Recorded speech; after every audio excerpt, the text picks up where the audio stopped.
जय माता की, हर हर महादेव। दोस्तों, आज मैं ये घटना आपको बताने जा रहा हूं। ये घटना काफी पुरानी है, लगभग में 20-22 साल पुरानी घटना है ये। और ये घटना इस तरीके की है, एक व्यक्ति गांव में ब्याज पर पैसा देता था, कर्ज पर, और वो जो भी ब्याज उसकी हुआ करती थी वो ले लिया करता था। तो ऐसे ही गांव में उसका काफी पैसा उठा हुआ था। बहुत सारे गांव थे, उनमें भी उसका काफी पैसा उठा हुआ था। तो ऐसा ही एक व्यक्ति कुछ गांव का एक आया, जिसकी जमीन थी कुछ रोड पर 10-15 बीघे, और उसे कुछ पैसे की जरूरत पड़ी, तो उसके पास वो गया। उस व्यक्ति के पास जब गया, पैसा को ज्यादा लेना था, तो उसने बोला कि हम इतनी बड़ी रकम मतलब आपके खेत के ऊपर तो दे सकते हैं, और बगैर घर की जमीन के ऊपर नहीं दे सकते। तो उसने कहा कि ठीक है, आप मुझे खेत के ऊपर दे दो पैसा, मैं आपको धीरे धीरे चुका दूंगा। जब पैसा चुक जाए तो अपना हिसाब मतलब मेरी जमीन मुझे वापस कर देना। ठीक है। तो ये कहकर के उसने उनसे पैसा लिया, और पैसा लेकर के उसने वो पैसा पूरा लेने के बाद धीरे धीरे धीरे धीरे धीरे धीरे वो पैसा उसको चुकाना शुरू कर दिया। एक दिन वो पूरा पैसा उसका चुक जाता है, और फिर उस साहूकार से वो व्यक्ति कहता है कि भाई मुझे अब मेरे जमीन के कागज जो मैंने लिखा पढ़ी तेरे पास करी है, वो कागज मुझे दे दे। तो उस व्यक्ति ने बोला कि मतलब ऐसा है, वो तो जमीन हमारी है, वो तो तूने बेच दी नहीं, हमने मतलब कब तेरे से बोलिया पैसा। यानी उस व्यक्ति ने पैसा भी ले लिया उससे, और उसे ना तो वो जमीन दी, और उस पर कब्जा कर लिया दबंगों के द्वारा। वहीं उस पर खेती करता था बदमाशों के द्वारा, और फसल भी आप ले लेता था, तो देता भी नहीं था। अगर वो जाते थे तो मारपीट करता था। उसने जाकर के ये मतलब पुलिस में कंप्लेंट कराई। पुलिस से जब बात नहीं बनी तो फिर आगे जाकर के उसने कोर्ट में केस किया वकील से, और कोर्ट में भी केस चलता रहा 10-20 साल कोर्ट में केस चलता रहा। और स्थिति ये आ गई उसकी कि अब उसके पास कोई खाने कमाने का साधन तो बचा नहीं, परिवार था बड़ा, तो मतलब बहुत ही ज्यादा दयनीय स्थिति आ गई। वो टूट गया था बुरी तरीके से, मतलब एक घबराहट बेचैनी होने लग गई थी कि मैं करूं तो करूं क्या, कहां से पैसा लाऊं, कैसे केस लड़ूं, और उसको केस लड़ने के लिए भी पैसा नहीं बचा। एक स्थिति ऐसी पैदा हो गई कि घर में खाने के लाले पड़ गए थे। तो बहुत ज्यादा जब वो दुखी हो गया, बहुत परेशान हो गया, तो मतलब ऐसी दिमाग में उसके में आ गई कि क्यों ना हम सुसाइड कर लें समझने।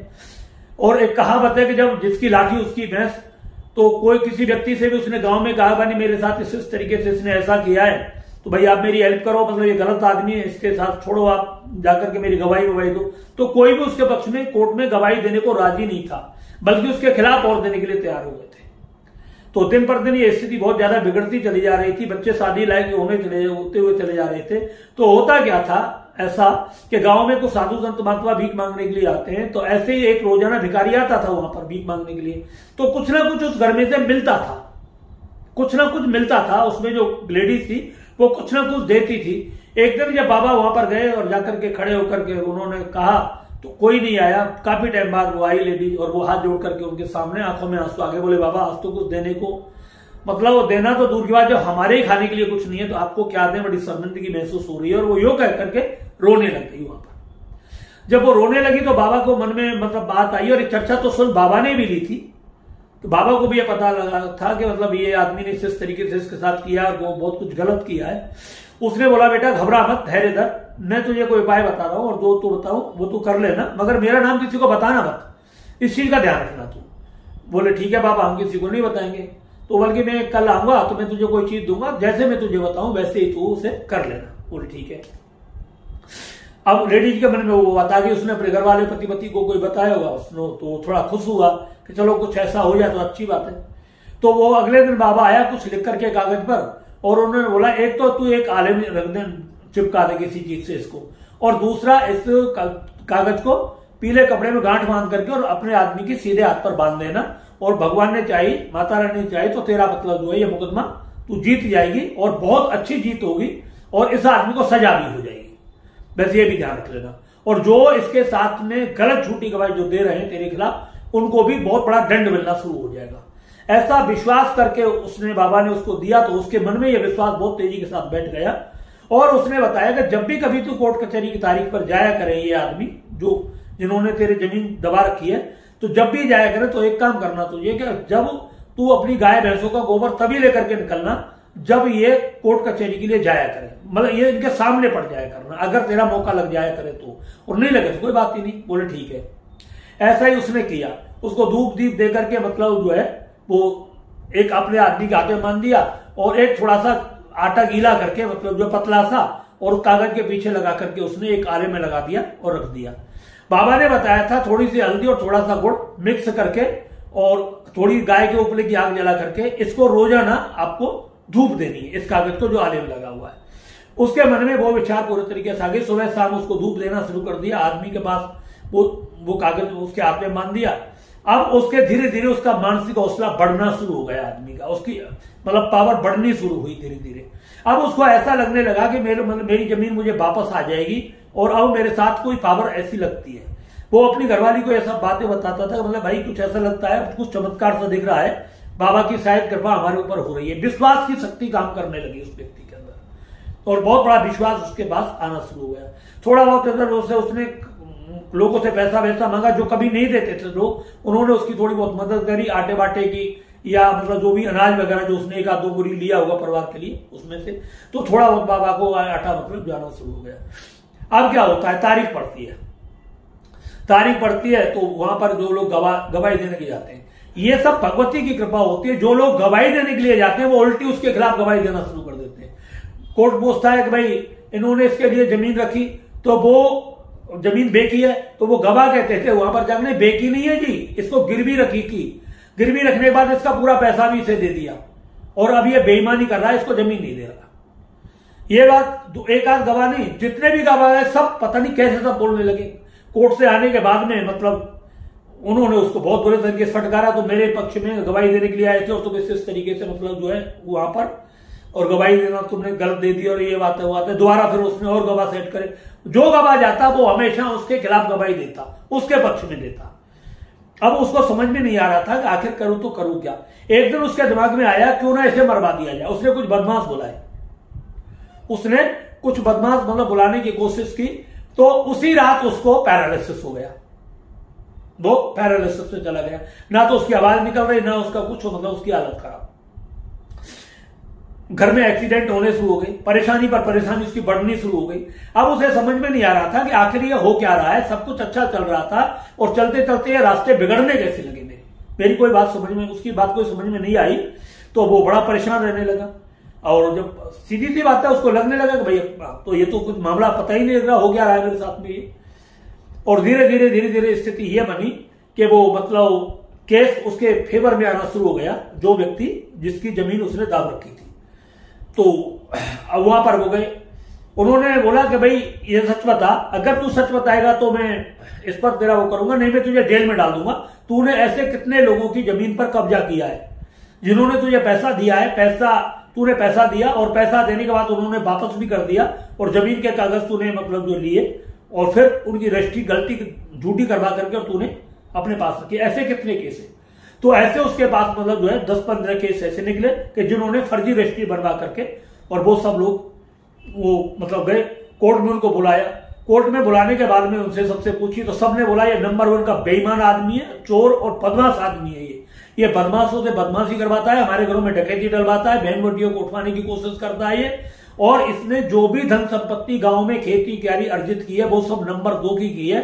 जज साहब इसके ऊपर तुरंत सख्त से सख्त कार्रवाई होनी चाहिए। यानी वहां के प्रधान वगैरह गांव के सब पहुंचे उसके पास उसके पक्ष में गवाही देने के लिए। अब तो वो इतना घबरा गया कि मतलब करूं तो करूं क्या। कोर्ट के सामने उसने सच बोल दिया, भाई इस तरीके से बात है कि मतलब ये बात बिल्कुल सच है कि कोई इसने रजिस्ट्री नहीं करी, सब मैंने झूठा बनवाया और ये लोग इसमें शामिल है झूठी रजिस्ट्री बनाने में, बैनामा करने में। उन सब ऊपर भी कार्यवाही हुई, उस व्यक्ति के ऊपर भी कार्यवाही हुई, जो भी उसकी सजा हुई उचित मात्रा में उसकी सजा हुई और वो पूरे तरीके से केस जीत करके आज उसके पास में वो भगवान की कृपा से मतलब जो है आज तो नहीं 10-12 साल पहले मतलब 20-30 करोड़ की वो जमीन है वो उसे वापस मिल चुकी और उसका परिवार पूरा घर में सुख शांति और आराम से आनंद से रहने लगा। अब आप सोचोगे आखिर ऐसा वो कागज क्या था, उस कागज में लिखा क्या था? अब ये बात आपको सोचने वाली बात है। उस कागज में बाबा ने जो लिखा हुआ था उस पर लिखा हुआ था जय माई पीतांबरा की, बस इतना कागज में लिखा हुआ था। और वही शब्द दूसरे कागज में जो लिखा हुआ था हाथ वाले कागज में जो बांधा था पीले कपड़े में वो उसमें लिखा हुआ था। ये 2 लिखा हुआ था, जो आले में लगाया हुआ था उस पर भी ऐसे लिखा था और ऐसे उस पर लगा हुआ था। तो विश्वास की ताकत उसकी इतनी बढ़ गई कि इसमें 24 घंटे भी चमत्कार होने में नहीं लगे और बहुत ही बड़ी उसको जीत मिली भविष्य में। और उसके बाद में वो परिवार मां बगलामुखी का परमानेंट साधक हो गया और बहुत ही अच्छे तरीके से। और ये मतलब मध्य प्रदेश की बात बता रहा हूं, मध्य प्रदेश में मां दतिया में मंदिर है मां बगलामुखी का, और वही के एक पास में गांव है, वहां की ये मैं बात बता रहा हूं। तो मां के प्रति भक्ति और उनके प्रति विश्वास, शक्ति कोई भी हो, उसके अंदर अगर आपका विश्वास है, विश्वास की पावर अगर आपके अंदर है, तो आप ध्यान रख लेना कंकर से शंकर बनने में ज्यादा समय नहीं लगता। और अगर आपके अंदर भक्ति नहीं है, श्रद्धा नहीं है, तो शंकर को कंकर बनने में भी आपको ज्यादा समय नहीं लगता। इसलिए बोलते हैं कोई भी अनुष्ठान करो, कोई भी पूजा पाठ करो, गुरु पर विश्वास करो, गुरु के भक्तों पर विश्वास करो, उनकी वाणी पर विश्वास करो, संत महात्मा ब्राह्मणों पर विश्वास करो, उनके बताए हुए शब्दों पर विश्वास करो, आपको निश्चित रूप से सफलता मिलेगी। ऐसे नहीं ये है। तो दोस्तों मैंने आपको बताया है, ये बहुत ही गजब का प्रयोग है। अगर आपको कहीं भी कोई दिक्कत आ रही है, दुश्मन चारों तरफ से बढ़ रहे हैं, कहीं भी कुछ भी हो रहा है, आप बगलामुखी की एक मूर्ति ले लीजिए, मां के सामने एक दीपक जला दीजिए, उसमें थोड़ी सी हल्दी डाल दीजिए, हल्दी डाल करके सुबह शाम मां से हाथ जोड़ करके प्रार्थना करें, मेरी और मेरे परिवार की रक्षा करें। आप मेरे घर की स्वामिनी है, आप मेरे घर की लक्ष्मी है, और आप ही मेरे घर की सब करता रहता हो, हे देवी आप मेरी रक्षा करें। बस इतना बोल दे और आप देखेंगे कुछ दिन के अंदर धीरे धीरे आपका चमत्कार आपके जीवन में होना शुरू हो जाएगा। आपके घर में भक्ति आनी शुरू हो जाएगी, आपके घर में शक्ति आनी शुरू हो जाएगी, आपकी ऊर्जा बढ़ने शुरू हो जाएगी। आपके बने हुए कार्य जो मतलब जो धीरे धीरे बन रहे थे, वो आगे बहुत तेजी के साथ बनने लगेंगे। जो कार्य निरंतर बिगड़ रहे थे, वो पूरे तरीके से बनने लगेंगे। दुश्मन आपके दोस्त बनने लगेंगे, मतलब जो क्रूर दुश्मन, जो आपसे कट्टर दुश्मन होते हैं, वो पूरे तरीके से बर्बाद होने लगेंगे। ये बहुत बड़ी पावर होती है मां बगलामुखी। इसकी शक्ति को पहचानने की कोशिश करो। सुबह शाम एक दीपक इनके सामने जला करके रखना शुरू करो। 40 दिन जलाओ, 40 दिन में आपके 40 नहीं 400 काम बनने शुरू हो जाएंगे। ये मेरी मतलब जो है मेरा वायदा है, प्रैक्टिकल है, और मेरे जीवन का भी प्रैक्टिकल है। आप ऐसे नहीं बता रहा, और जितने को कराया है वह सब जगह चमत्कार होते हैं। मैं चाहता हूं ये चमत्कार आपके घर में भी हो, आपके घर में भी धन की बरसात हो, आपके घर में भी शत्रुओं का नाश हो, आपके सब छुपे हुए शत्रुओं का नाश हो, प्रत्यक्ष शत्रुओं का नाश हो, और आपके घर में भी धन की वर्षा होने लगे। जय मां पीताम्बरा। इसी के साथ हम अपनी वाणी को विराम देते हैं। दूसरे शब्दों में एक और बात कह देता हूं दोस्तों, अगर आपको ये वीडियो ज्यादा अच्छा लगा हो, बढ़िया लगा हो, तो इसको ज्यादा से ज्यादा शेयर करिए, मेरे चैनल को ज्यादा से ज्यादा सब्सक्राइब करिए, और इस चैनल को लाइक भी करिए। आपको एक पैसा भी नहीं लगेगा। एक बार जिंदगी में आपको चैनल सब्सक्राइब करना होता है, लाइक हर वीडियो करनी होती है। कमेंट पे आपको अगर अच्छा लगता है तो डाल दिया करो, नहीं लगे तो मत डाला करो, क्योंकि अब आपसे ज्यादा कहना तो हमें अच्छा लगता नहीं। बोलो जय माता की, जय मां पीताम्बरा, हर हर महादेव।